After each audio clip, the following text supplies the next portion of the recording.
Novel Companions. I'm Daly. I'm Madison. And we like to read books. A lot. Yes. So today, we're talking about this book that Daly and I just both recently read. Yes, we did. It's To Kill a Kingdom by Alexandra Christo. Yes. It's lovely. It's basically a rendition of The Little Mermaid by Hans Christian Andersen. It's basically mixed with the Disney version. Yes. Because we all know that Disney has rose-colored glasses. Yes. So there's some elements of the Disney movie in there. But basically the premise is that it pits a prince hunting siren against a siren hunting prince. So if you can follow that. Yes. There you go. If that makes sense. So okay. The main characters are Lyra and Elian. Mm-hmm. Lyra is our siren, Elian is our prince. And it's kind of like an enemies to lovers trope. Yep. So they hate each other right at the start, but they kind of grow to like each other by the end. Lyra is the daughter of the Sea Queen. Who's also kind of like the Sea Witch in this case. Yep. She's the villain here. Her name is not Ursula. No. She does have the octopus tentacles, She does, yes, because she's ruler of the seas. Her she's reach is much trident bigger. Or whatever. Yes. The thing about sirens, they sing and entrap humans, and every month, the month of their birthday, each individual siren goes out and gets a heart of a human. They capture it, take it out, bring it back home, bury it, collect it. It's kind of like a symbol of their power, but it also like actually physically gives them strength. It does, yes. But they do it the month of their birth to, pay tribute to their goddess that was killed by the humans long ago. That's lore, world building. I know, yeah, it's pretty cool though. So what Lyra does is she goes and she kills a prince not in the month of her birth. Yeah, and she's she like 2 weeks early. Yep, big trouble because she was taking her cousin out for a hunt, and she gets in big trouble, and so then do you want to take over this? Yeah, so basically to kind of like appease her mom and kind of make up for this big mistake, she decides that she's going to go after the Siren Hunter. He's a prince. He is a prince, so it fits her MO. She is the prince's bane. She only hunts princes. So it fits her MO, but he's also a siren killer, so it's kind of like knocking out two birds with one stone, you know? The greatest offering to her mother. Yes. So she goes after this prince, and she gets so very close, but her mom catches up to her before she can complete the hunt, and her mom is livid, like so mad that she would go off on her own without any permission. Yeah. And she was banned from hunting, wasn't she? Had to give a heart back and... Yeah, so she had to... Yeah. Anyway. So she wasn't supposed to be hunting in the first place. But... So basically as punishment and kind of like a test of Lyra's ability as a siren, she says, well, if you are truly as ruthless as you claim that you are, you can capture this heart through manipulation instead of through brute force, like a siren traditionally does. Yep. So she turns Lyra into a human and kind of abandons her out in the ocean. Yep. And she doesn't have Sebastian and Flounder to help her. Nope. Because sirens are really strong, and of course they have their song to immobilize humans. So she gets that stripped away. Yep, she's without any of that. And then, because it's a book, it's awfully convenient. Who comes along but Elliot, the prince that she was hunting in the first place. And he does not have any indication of who she is. He doesn't know who she is. He doesn't know. She knows who he is. He doesn't know who she is. So it's another one of those. That's kind of fun. Yeah, like secret identity. Yeah. I'm a sucker for those tropes too. They go hunting for. They both want this. What is it? An orb or something? They call it like an eye. Yes. Oh yeah. So there were two eyes of their goddess that got killed a long time ago. So the Sea Queen has one, and then there's another one. And the humans in an kept undisclosed one. location. That's a spoiler. Yes. And the humans kept one. And so, since Elian is a siren killer, his goal is to like rid the ocean of all sirens. So he figures if he can get his hand on this eye, he'll have power over them and he can wipe them all out and his job will be complete and he can go home to Midas and be the hero, be the king that he doesn't actually want to be. I know, right? It's very interesting. Okay. Alrighty. Our recommendation is that borrow, read it once, see if you like it. It's an interesting take, but it's not like super engrossing and mind-boggling and all the things we crave. It's not craving. Yeah. No, we weren't all that keen on it. We liked it. but we're glad we read it once, and we'll leave it at that. Yeah, and it's all right. fun. Right here, spoilers ahead. End the video if you haven't read it. Goodbye. Come see us later. If you've read it, welcome to our discussion. Hello. Nice to see you again. In case you're joining back in. Yes. Okay. All right. So let's just start right off with something that you kind of liked about the book. What stood out to you about it? What stood out to me? Okay. So I liked that she took elements from Hans Christian Andersen's, where when sirens die, they turn into sea foam. Yes. Actually, which serves a purpose because then the humans can't have a heart of a siren. Yes. Which proves to be very powerful. Yes. Like, sirens get power from humans, but it's like infinitely. But humans get protection from sirens. Siren's siren song if they have a siren heart. Yes, that's a good way to say it. Thank you. So they turn into sea foam, which is like, at the end of the original fairy tale, she doesn't get the prince and she dies and turns into sea foam. Yes. And you get to read her consciousness as sea foam, which is kind of, I always thought it was funny, like as a 10-year-old reading it, right? Yeah. And then they also combine that with like Disney's, mermaid song. Prince Eric's like, oh she's totally so beautiful, in love with her. I want the girl that sang me that song, yes. By creating them, the princess basically, not as a mermaid, but as a siren. So captivating the humans and then able to take their hearts. Yeah. But because sirens are completely different from mermaids. Yes, they make that very clear in the book. There is a difference. Mermaids are kind of dumb. Anyway. But definitely like more fish than human. Yeah, it's kind of funny. Which like, I guess this can bring me into like a lesser point is like some of the descriptions in the book were kind of wordy and kind of tripped me up a little bit. Like the description of mermaids. I guess they have like gills under their arms, but like, I don't have like a super clear picture. Like, so if anyone wants to draw me a picture, send it. I like fan art, right? So there you go. Yeah. So basically, you thought the descriptions were too wordy to really like the ice palace on top of the mountain as well. I was kind of like, whatever. After I did. But it wasn't descriptive enough for you to really feel like you had a clear picture of what you're looking at. Okay. Yes. I don't know.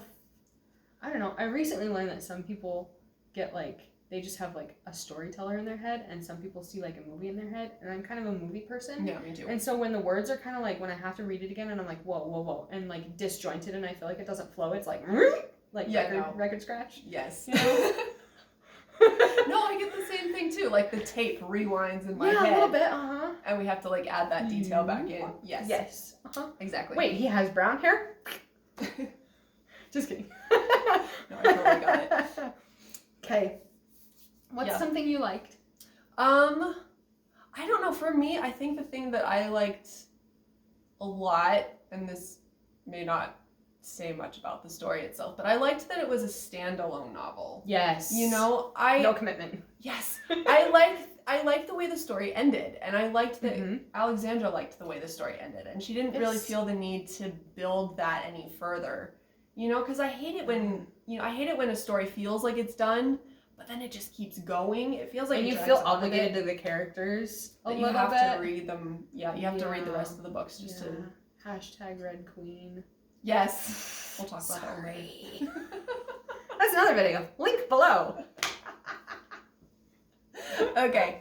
Yeah, so that was something I really liked, was that, it was just a one and done book. Mm-hmm. Yeah. No, I did like that as well. I really did. She had great world building. Yeah. Like, there's 100 kingdoms, countless different languages, so that means 100 princes for Lyra to kill, right? Yes. But, okay, guys, I read this on an ebook from Libby because, once again, I borrow them before I buy them. And Madison was smart and read the hard copy. Yep, I read the print. Publishers, if you see this, please make note of help us out here.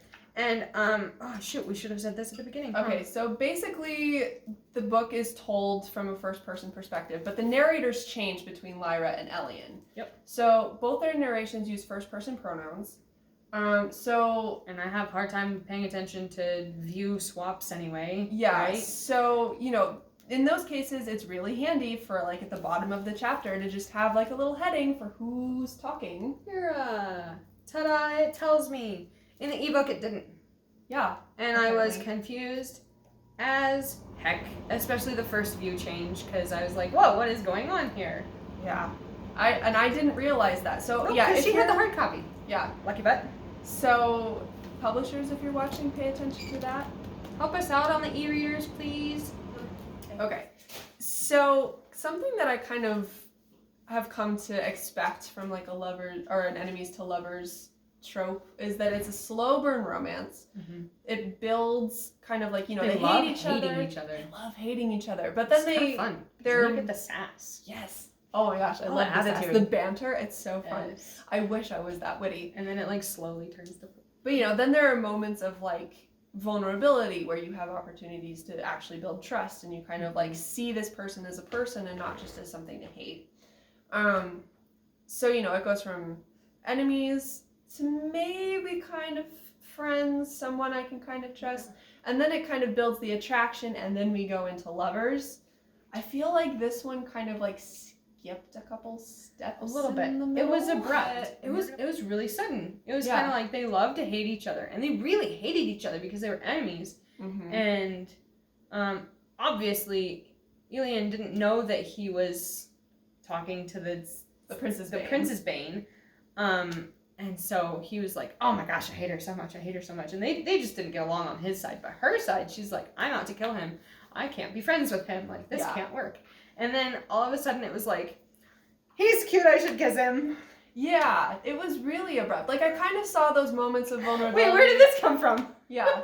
Like there were kind You of those know? moments where they kind of started to trust each other, but then they like skipped the kind of friends thing and went right into Yeah, like they the didn't attraction. They didn't agree on anything before they just like. Yeah. Which I mean, you know, some people are attracted to like, I hate Yeah. you so much, you know. Yeah. I don't know. It felt. Yeah, it didn't Weird. it didn't read I mean like yeah, it was abrupt. I read the part where they're like, yes, we're gonna kiss each other because we're attracted to each other, and I was like, wait, what? Yeah. We're there little already? bit.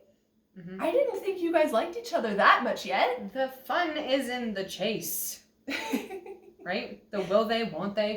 Can we do it now? Nope. Yeah. Save it for later. Which you'd think would be there because they're both hunters by like profession. Mhm. You know, you'd think they'd love that kind of a chase kind of a thing, but they just kind of went for it. One of the things. Which it's not That's okay. necessarily a terrible I thing. like some guts. Yeah. It wasn't a terrible thing. It kind of read okay for their relationship, but it didn't read that well for me. No, I mean, it wasn't inherently bad, but when you got there, you were like, huh. Yeah. Exactly. I mean, I don't know how else to put it. Just, that was sudden. Well, okay. You know? But I did like, though, that the romantic thoughts weren't overpowering. She Yes. wasn't, like, focusing... Neither one of them was focusing all the time on, like, oh, well, I'm going to say this, but, like, oh, but he's so cute. Oh, but look at her hair flowing and, you know, Yeah. whatever they do. It was I'm not an author. That's why I read. I read because I don't have the imagination.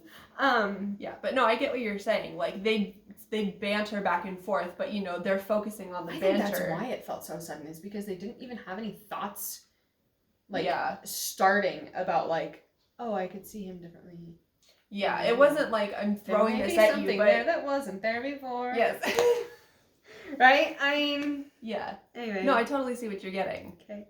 at, because, you know, they would say these things, but then they meant them, you know, it wasn't like Yes. playing a part. It was like, no, I'm saying this because I see you that way and I can't I stand you. legitimately hate you. Yeah. Mhm. Yeah. That's why it felt like that's background of why it felt so sudden. Okay. Yeah. I So- also had a thought, like, okay, she kind of Lyra shot herself in the foot. A little bit. You ready for this? Okay, because when she has to, when you have to put blood on the thing to get the eye out. Yeah. Right. She said it had to be a siren's blood, and right after she had put her blood on it, she's like, outed herself. Right. I thought that was dumb, because she could have been like, she could have been like, oh well, I mean, I just tried my blood or whatever. You know, I mean, I'm not a great liar, but like, she could have been just blood, right? Yeah, I Not mean, specifically siren. When I read that, I was like, why would you tell them specifics? Like, you just told them what you were. yeah, but she also did lie though, because it didn't need a siren's blood. It would just have. needed blood. It needed blood. So she had lied about it, but yeah, I see what you're saying. You know- that, you know, if you're gonna lie, don't make it something that's Don't gonna implicate out you. yourself. Yeah. Hello. No, yeah, I kind Criminology 101. of I didn't really think about that actually when I was reading it. Yeah, I was sitting there going, you just told them. It's your biggest, deepest, darkest secret that half the world knew. Counting Anyway. above and below the ocean. Right. Anyway, so that was just a little bit of a confusing moment for me. Like, I don't know, maybe that could have happened a little differently. Yeah. No, yeah, I had kind of wondered, not like necessarily about that specifically, but like what would have happened if she had kind of made the book a little bit longer? You know, because maybe kind of going back to the whole romance element, how it seemed really abrupt. You know, what would it have read differently if she'd given herself more time to kind of like write? You know Which what I'm one saying? specifically? Which part of it specifically? Oh, you mean like? Well, you know, we were talking about how the romance felt really abrupt. Yeah. So what would have happened if she had kind of like lengthened out her story, given them more opportunities to kind of like Become comrades. Yeah. A shared goal that brings them together. Yeah. Yeah, because even when they were both hunting the thing, it was like kind of pitting them. She was pitted against him, but he had no idea, basically. Yeah. That she was the one that she he was wanted hunting. it too. Yeah. Yeah. But, and then it was kind of funny because I don't know. In my image in the book, it was like all these sirens appear at the top of a mountain fighting. Yeah, I thought that was Like- kind of weird too. Like, I get it wherever there is water. And I guess there's snow at like, I imagine it's like Everest or something, you know, because Yeah. nobody survives it unless you have the secret tunnels and pathways, which we didn't even get to see much. No, not really. It's covered in snow, which, would there be water or is it just ice? Yeah, I couldn't really picture that. She just like leaves this like castle, and then I imagine it like, you know, kind of in like a lull, like right before the peak. So she goes down maybe like 50 feet or something, Yeah. and then there's like this like river apparently, and then like, ooh, sirens. Yeah, I didn't even picture it that way. Yeah, You know, what it did was you just picture? like an ice cavern with like random sirens in it because like Oh, in a cavern, okay. yeah, we both pictured it differently. That's interesting. But yeah, no, it didn't really make sense to me because it was like they're like so many feet above sea level, like so many thousands of feet above sea level. And we live in Colorado. We know what people are like at altitude sickness, or like when they Yes. get altitude sickness. Like, it's not pretty. So like, No. I feel like if you're used to being in the bottom of the Ocean. dang ocean and then at the top of like Everest, I imagine, equivalent, you'd be a little rocked. just a tad. Anyway, Yeah. that was my thought on the ending. Yeah, the climax I couldn't really picture. The action was kind of lost on me. Okay. Yeah. So thoughts on the ending? I was a little like I texted her. I was like, hey, so like she's a sea queen at the end, but she can like turn herself human again? Yeah, I mean, but that makes sense though because the Sea Queen has a lot of power. Oh, that's And true, because she turned her daughter, so why couldn't she, Yeah. as a sea queen, Yeah. go and have a romance with a human? I don't know. I mean, for me personally, like we talked about the octopus legs before and Yeah. how that made sense for her mother, Mm-hmm. but I couldn't really picture it on Lyra. Yeah, me neither. You know, the language was trying to like describe her as, you know, it wasn't quite as like, you know, her tail wasn't quite as like I'm creepy gonna, and not creepy, but it was kind of like more majestic and stuff. you know, that's a good way to put it. But it didn't really I It still all couldn't picture depends it. on how they carry themselves. You know? But I couldn't picture it because I'd spent all this time picturing Lyra with a tail, and now all of a sudden she's got octopus legs, and I couldn't see it. Right. All in all, I'm glad I read it. Yeah, it was definitely an interesting read. Mm-hmm. Yeah, it really for was. sure. And I mean, if nothing else, we get a book discussion out of it, which I'm always down for. Oh yeah, I love getting to talk books with you Mm-hmm. and with you. Plus, I know that she really likes fairy tale adaptations. I do. I'm Yeah. a sucker for those. Mm-hmm. That's like her favorite thing. Yeah. So I saw her reading it, and I was like, "Oh, what is this? I'll read it too." So, okay. Happy reading.